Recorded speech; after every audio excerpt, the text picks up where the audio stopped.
say you miss, you take one of those cameras. Can't do anything about it. That's good. She's got like an A quadruple to the square. She's got so many extra points. Like she could add points to me and give me an A.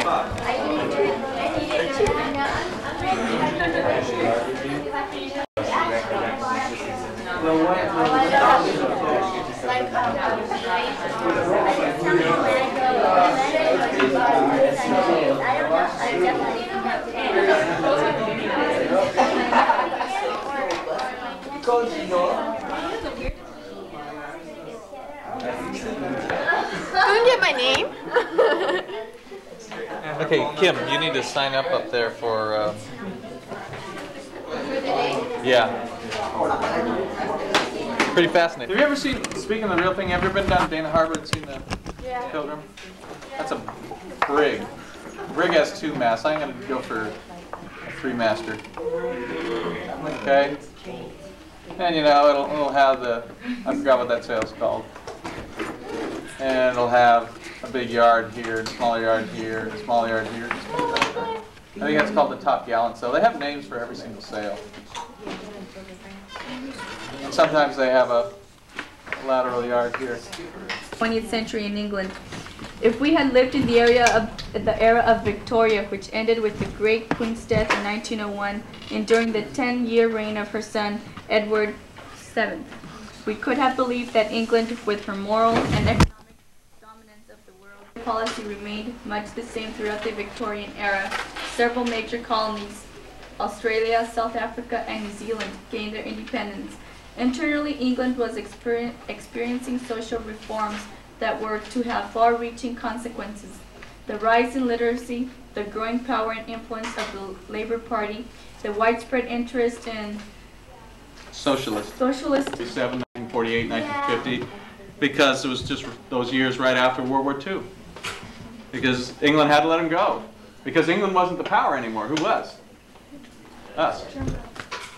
Okay. Darwin, Karl Marx, and Sigmund Freud. Darwin's origin of species propounded a theory of the evolution of animal species based upon natural selection. Those species which successfully adapted to environments survived; those which did not became extinct. Does that make sense to you? Mm-hmm. That's survival of the fittest, right?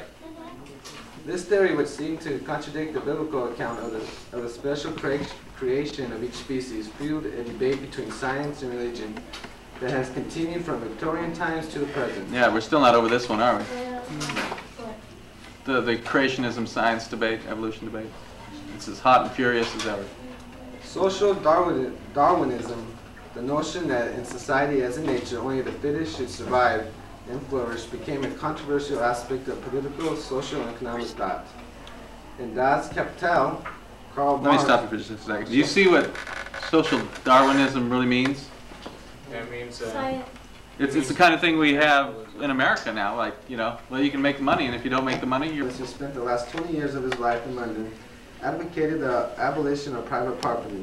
He traced economic injustices to the capitalist system of ownership and argued that workers should own the means of production.